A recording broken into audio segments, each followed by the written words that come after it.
ആദ്യമേ തന്നെ ഈ കൃപാസനം അൾത്താരയിൽ വന്ന് സാക്ഷ്യം പറയാൻ എന്നെ അനുവദിച്ച അമ്മ മാതാവിനും തിരുക്കുമാരനും 1000 നന്ദി ഞാൻ പറയുന്നു. എൻ്റെ പേര് ഉഷ സുനീഷ്. ഞാൻ വയനാട്ടിലെ എടപ്പെട്ടി ഇടവകയിൽ നിന്നും വരുന്നു. ഞാൻ ആദ്യമായി തീർത്ഥാടന ഉടമ്പടി എടുത്തത് 15/5/2022 എൻ്റെ പ്രധാന ഉടമ്പടി നിയോഗം എന്നത് ഞാൻ 8 വർഷമായി വാടക വീട്ടിലാണ് താമസിച്ചിരുന്നത്. ഞങ്ങൾക്കൊരു വീടും സ്ഥലവും ലഭിക്കാൻ വേണ്ടിയിട്ടായിരുന്നു ഞാൻ പ്രധാനമായിട്ടും ഉടമ്പടി നിയോഗം വെച്ചത്. എനിക്ക് ആദ്യത്തെ ഉടമ്പടി തീർത്ഥാടന ഉടമ്പടി എടുത്തു. അതിനുശേഷം ഞാൻ 1ാമത് വന്ന് പുതുക്കി. 1ാമത്തെ പുതുക്കലിന് ശേഷവും എനിക്ക് ഈ നിയോഗം സാധിച്ചില്ല. ബാക്കി നിയോഗങ്ങളെങ്കിലും എല്ലാം ഒരുമാതിരി എല്ലാം സാധിച്ചെങ്കിലും ഈ ഒരു നിയോഗം മാത്രം സാധിച്ചിട്ടില്ല. ഇതിനോടിടയ്ക്ക് 2ാമത് ഞാൻ ഉടമ്പടി പുതുക്കാനായിട്ട് വരുന്നതിൻ്റെ തലേദിവസം ഇതിനോടിടയ്ക്ക് ഞാനൊരു 50 വീടെങ്കിലും പോയി കണ്ട്. പക്ഷേ ഞങ്ങളുടെ സാമ്പത്തിക സ്ഥിതിയും ഇതൊക്കെ വെച്ച് നോക്കുമ്പോൾ ഞങ്ങൾക്ക് വീട് എടുക്കാനുള്ള സാഹചര്യമില്ലായിരുന്നു. ഞങ്ങൾക്ക് ഇഷ്ടപ്പെടുന്ന വീടിന് വില അധികമാവും, അല്ലെങ്കിൽ തീരെ പറ്റില്ലാത്ത ഒരു വീടായിരിക്കും. അപ്പം ഞങ്ങളിങ്ങനെ പോയി 2ാമത്തെ പുതുക്കലിന് വരുന്നതിന് മുമ്പ് തലേദിവസം ഞങ്ങൾ വീട് കാണാനായിട്ട് പോയി 2-3 വീട് കണ്ടു. അതിനുശേഷം തിരിച്ചു വന്നപ്പോൾ ഞങ്ങൾക്ക് വീടൊന്നും ഇഷ്ടപ്പെട്ടില്ല. ഞങ്ങൾ ഉദ്ദേശിച്ച തരത്തിലുള്ള ഒരു വീട് ലഭിച്ചില്ല.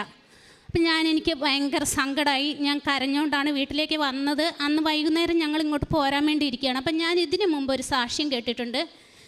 ഒരു ചേച്ചി വിദേശത്ത് പോകാൻ വേണ്ടിയിട്ട് നിയോഗം വെച്ച് പ്രാർത്ഥിച്ചിട്ട് ചേച്ചിക്ക് സാധിച്ചില്ല. അങ്ങനെ ഈ ചേച്ചി 2ാം പുതുക്കാനായിട്ട് ഇവിടെ വന്നപ്പം ചേച്ചി പറയുകയാണ്, അമ്മേ മാതാവേ, നാളെ ഇവിടെ പുതുക്കാനായിട്ട് വരികയാണ്. ഞാൻ പുതുക്കി ഇവിടെ നിന്ന് പോകണമെങ്കിൽ, ബസ്സിൽ കയറണമെങ്കിൽ ഇതിനെന്തെങ്കിലും ഒരടയാളം അമ്മ എനിക്ക് കാണിച്ചു തരണം. അങ്ങനെ ഈ ചേച്ചി പോകുന്നതിന് മുമ്പ് ഇവരുടെ ഒന്നും ആയില്ല. ചേച്ചീൻ്റെ കൂട്ടത്തിൽ വന്നവർ ബസ്സിൽ കയറാനായിട്ട് വിളിച്ചു. എങ്കിൽ ചേച്ചി പോകാൻ അപ്പോഴും ചേച്ചിക്ക് നിയോഗം കാര്യങ്ങൾ സാധിച്ചിട്ടില്ല. ചേച്ചി ആകെ വിഷമിച്ചിട്ട് മാതാവിൻ്റെ മുമ്പിൽ ഇങ്ങനെ നിൽക്കുമ്പോൾ പെട്ടെന്ന് മൊബൈലിൽ ഒരു മെസ്സേജ് വരികയാണ്, ചേച്ചിക്ക് പോകാനുള്ള കാര്യങ്ങൾ റെഡിയായിരിക്കുന്നു. അപ്പോൾ എൻ്റെ മനസ്സിലും പെട്ടെന്ന് ആ ഒരു സാക്ഷിയാണ് എൻ്റെ മനസ്സിലേക്ക് ഓടി വന്നത്. ഞാൻ കരഞ്ഞുകൊണ്ട് അന്ന് ഞാൻ മാതാവിനോട് പറഞ്ഞു, അമ്മേ മാതാവേ, ഞാൻ നാളെ അവിടെ വരികയാണ്. എനിക്ക് നാളെ അവിടുന്ന് പോരുന്നതിന് മുമ്പ് എന്തെങ്കിലും ഒരു അടയാളം നീ കാണിച്ചു തരണം.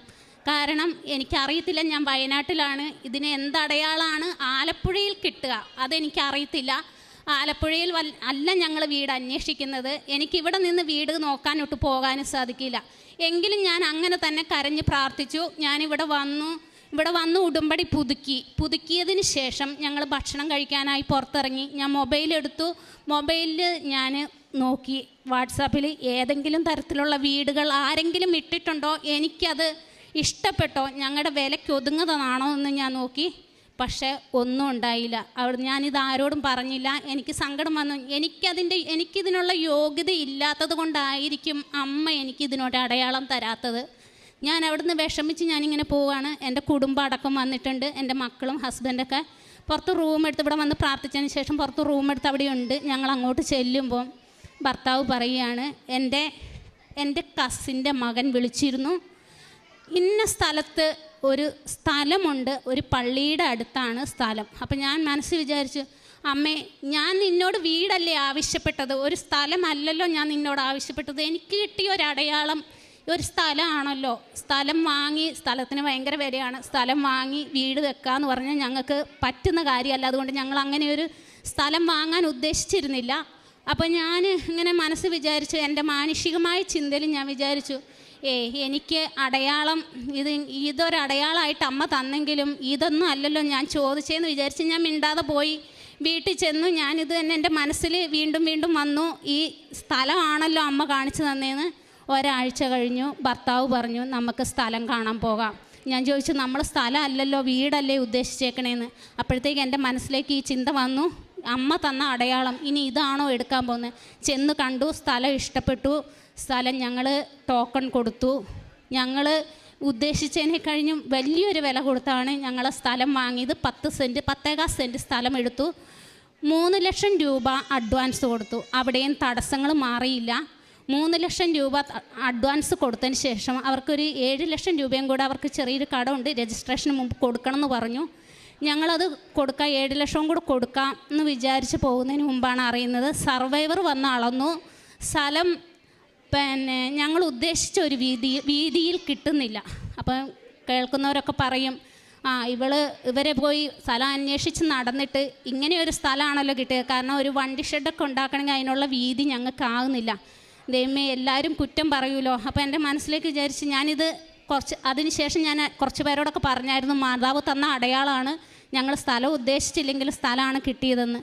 അവസാനം ഞാൻ കരഞ്ഞ് പ്രാർത്ഥിച്ചു, 7 ലക്ഷം കൊടുക്കുന്നത് എങ്ങനെ, ഈ സ്ഥലക്കച്ചവടം ഇതായി പോകും, ആകെ മോശംകേടാണ്, അമ്മ തന്ന സ്ഥലമാണെന്ന് ഞാൻ പറഞ്ഞു.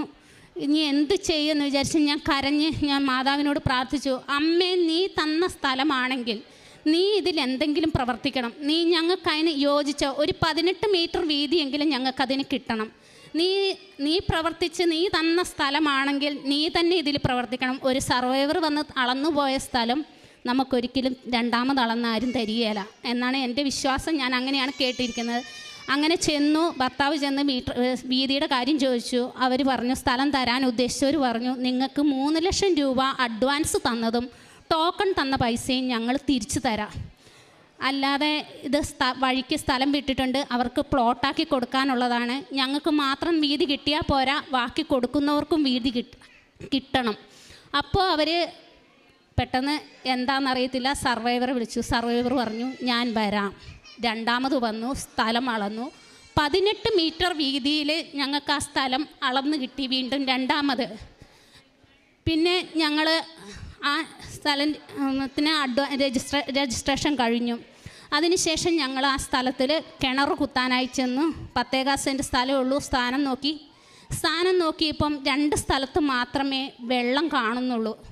വെള്ളം കാണുകയെന്ന് പറഞ്ഞാൽ ഒരു സ്ഥലം ഒരു നടുക്ക് ഭാഗത്തായിട്ട് ഏകദേശം വരും, വീടിൻ്റെ ഒരു നടുക്ക് ഭാഗത്തായിട്ട് അവിടെ കുറച്ച് വെള്ളമേ ഉള്ളൂ. രണ്ടാമത് കണ്ട സ്ഥലവും ഒരു സൈഡിലായിട്ടാണ് വരുന്നതെങ്കിലും അവിടെ ഏപ്രിൽ മെയ് മാസത്തിൽ സ്ഥാനം കണ്ടതുകൊണ്ട് നിങ്ങൾക്ക് വീട്ടാവശ്യത്തിനുള്ള വെള്ളം കിട്ടുമായിരിക്കും. ഒറ്റപ്പാറയാണ്, അത് കാരണം വെള്ളം കിട്ടാൻ ഇച്ചിരി ബുദ്ധിമുട്ടാണ്. 260 അടിയെങ്കിലും താഴ്ത്തിയാൽ മാത്രമേ നിങ്ങൾക്ക് ചെറുതായിട്ട് വെള്ളം കാണാൻ പറ്റുള്ളൂ. 350 അടി എങ്കിലും താത്തിയാൽ മാത്രമേ വീട്ടാവശ്യത്തിനുള്ള വെള്ളം കിട്ടുള്ളൂ എന്ന് പറഞ്ഞു. ഞങ്ങളാകെ വിഷമത്തിലായി. ഞാൻ സ്ഥലം ഇതിന് വന്നതിന് മുമ്പ്, സ്ഥാനം നോക്കാൻ വരുന്നതിന് മുമ്പ് പോയി ഉപ്പൊക്കെ ഇട്ട് പ്രാർത്ഥിച്ചു. ഞങ്ങൾ വീട്ടിലേക്ക് പോകുന്നു. ഇനി എന്ത് ചെയ്യും, 10 സെൻറ്റ് സ്ഥലമല്ലേ ഉള്ളൂ, അതിൽ പിന്നെ വേറെ എവിടെയും സ്ഥാനം ഇല്ല, എന്ത് ചെയ്യുമെന്ന് വിചാരിച്ചു. ഭർത്താവ് പറഞ്ഞു, ലൈറ്റ് ക്യാൻഡിൽ റിക്വസ്റ്റ് ഇടാം എന്ന് പറഞ്ഞു. ഞാൻ ചോദിച്ചു, എൻ്റെ പേരിൽ ഇടണോ? ഞാൻ കാരണം പ്രാർത്ഥനകളൊക്കെ ചെല്ലണം, ഒക്കെ ചെയ്യണമെന്ന് പറഞ്ഞു. അപ്പോൾ പറഞ്ഞു, കുഴപ്പമില്ല. ഞാൻ പറഞ്ഞു, ബുധനാഴ്ച ഉപവാസം, ഒരു നേരത്തെ ഭക്ഷണം ഉപേക്ഷിക്കണം, പറ്റുമോ? അപ്പോൾ പറഞ്ഞു, കുഴപ്പമില്ല, ഞാൻ ചെയ്തോളാം എന്ന് പറഞ്ഞു. ഞങ്ങൾ ലൈറ്റ് ക്യാൻഡിൽ പ്രയർ റിക്വസ്റ്റ് ഇട്ടു. കിണർ കുത്താൻ വന്നപ്പോൾ അവർ അവിടെയും തടസ്സങ്ങളൊക്കെ ഒരുപാടുണ്ടായിരുന്നെങ്കിലും കിണർ കുത്താൻ വന്നു. ഞാൻ പോയില്ലായിരുന്നു. ഉപ്പ് കൊടുത്തു വിട്ടു. വിശ്വാസപ്രമാണം ചൊല്ലി നന്നായിട്ട് പ്രാർത്ഥിച്ച് അതിന് ചുറ്റും ഇടാൻ പറഞ്ഞു. അതിന് ചുറ്റും വിശ്വാസപ്രമാണം ചൊല്ലി ഉപ്പിട്ടു.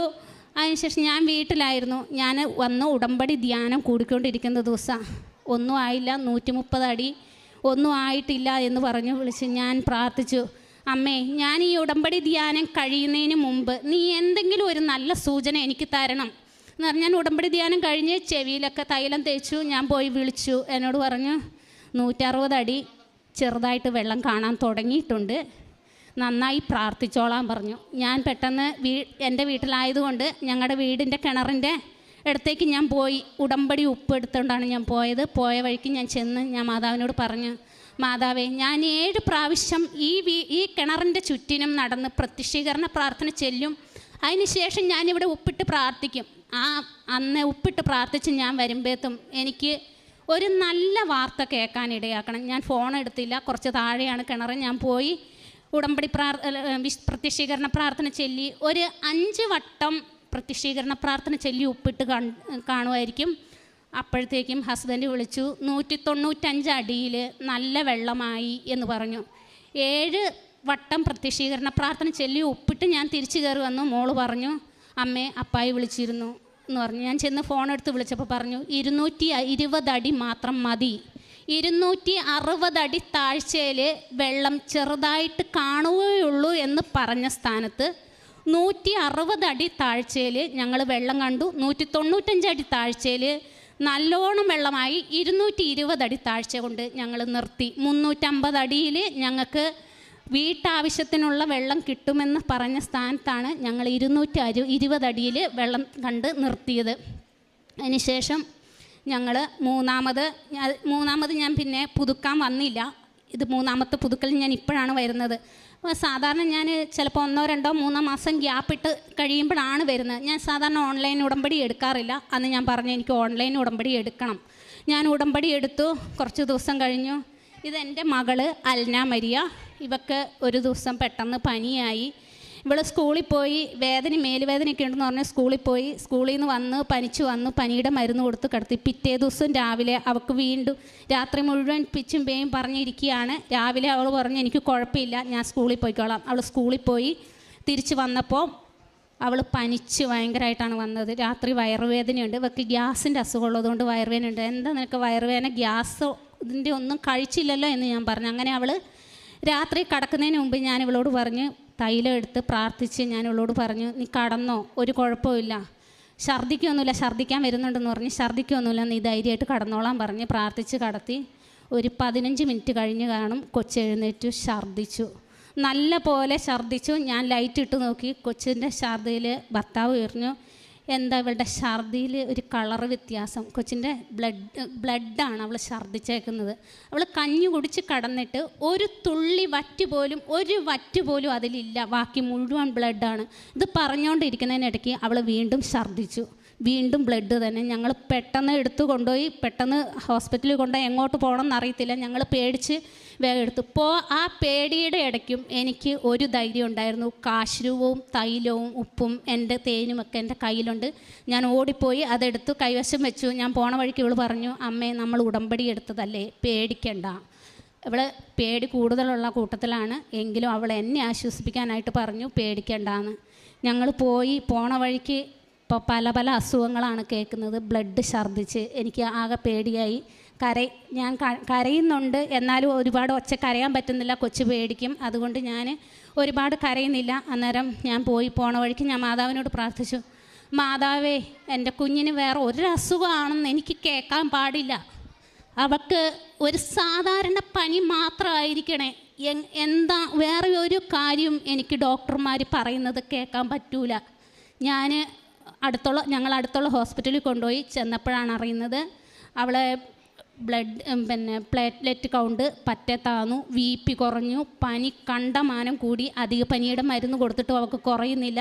ഞാൻ പറഞ്ഞു അവർ പറഞ്ഞു ഇനി ഛർദ്ദിക്കുകയാണെങ്കിൽ കൊച്ചിനെ ICUവിലേക്ക് മാറ്റണം. ICUവിലേക്ക് മാറ്റിയാൽ പേടി കൂടുതലുള്ളതുകൊണ്ട് അവൾ ഒറ്റയ്ക്ക് അവിടെ നിൽക്കില്ല. എനിക്ക് വല്ലാതെ പേടിയാകാൻ തുടങ്ങി. ഞാൻ മാതാവിനോട് പറഞ്ഞു, മാതാവേ ICUവിലേക്ക് കയറ്റാൻ എൻ്റെ കുഞ്ഞിനെ ഇടവരുത്തരുത്. എനിക്ക് ഇനി ഛർദ്ദിക്കാനും പാടില്ല, ബ്ലഡ് ഛർദ്ദിക്കാനും പാടില്ല. ബ്ലഡ് ഛർദ്ദിച്ചാൽ ICUവിൽ കയറ്റുമെന്നാണ് പറഞ്ഞിരിക്കുന്നത്. അവിടുന്ന് അവൾ എക്സ്റേ എടുക്കാൻ കൊണ്ടുപോയപ്പോൾ അവർ പറഞ്ഞു കൊന്ത അഴിക്ക്, കാശുരൂപം എടുക്ക്. ആ കൊന്തയിൽ ഒരു കാശുരൂപം ആ കൊന്ത കഴുത്തിലുള്ളതാണ് എൻ്റെ ആകപ്പാടെ ഒരു ധൈര്യം. ഞാൻ പറഞ്ഞു അത് ഒട്ടിച്ച് വെച്ചേക്കുവാണ്, അഴിക്കാൻ പറ്റില്ല. അവർ പറഞ്ഞു പറ്റില്ല. ഞാൻ വേഗം എൻ്റെ ഉടമ്പടി കാശുരൂപം എടുത്ത് ടവലിൽ പൊതിഞ്ഞിട്ട് കൊച്ചിനോട് പറഞ്ഞു വിശ്വാസ പ്രമാണം ചെല്ലിക്കോ, ഇത് നീ അവരെ കാണിച്ചിട്ടുണ്ട് അവർ സമ്മതിക്കുകയില്ല, ഒരു കുഴപ്പവും ഉണ്ടാവില്ല, പൊയ്ക്കോളാൻ പറഞ്ഞു. അവൾ എക്സ്റേ എടുത്തു. ആ എക്സ്റേയിൽ ഒരു കുഴപ്പമില്ലായിരുന്നു. പിറ്റേ ദിവസം രാവിലെയായി, അവൾക്ക് പനി കുറയുന്നില്ല, അവളുടെ മോഷൻ പോകാൻ തുടങ്ങി, ബ്ലാക്ക് കളറിൽ. ഛർദ്ദിച്ചില്ല. അതിനുശേഷം ഞാൻ മാതാവിനോട് പറഞ്ഞതിന് ശേഷം അവൾ ഛർദ്ദിച്ചില്ല. അവളുടെ മോഷൻ പോകുന്നത് ബ്ലാക്ക് കളറിൽ. അവിടെ ഹോസ്പിറ്റലിലെ നേഴ്സുമാർ പറഞ്ഞു നിങ്ങൾ കൊണ്ടുപോയിക്കോ. ഞങ്ങൾ പെട്ടെന്ന് കോഴിക്കോട് കൊണ്ടുവന്നു. അവിടുന്ന് പോരുമ്പോൾ തന്നെ അവർ പറഞ്ഞിരുന്നു ഡെങ്കീൻ്റെ ഒരു ലക്ഷണമാണ് കാണിക്കുന്നത്. ഇച്ചിരി ക്രിട്ടിക്കൽ സ്റ്റേജിലേക്ക് പോകുമ്പോഴാണ് ഈ ഒരു അവസ്ഥ ഉണ്ടാകുന്നത്.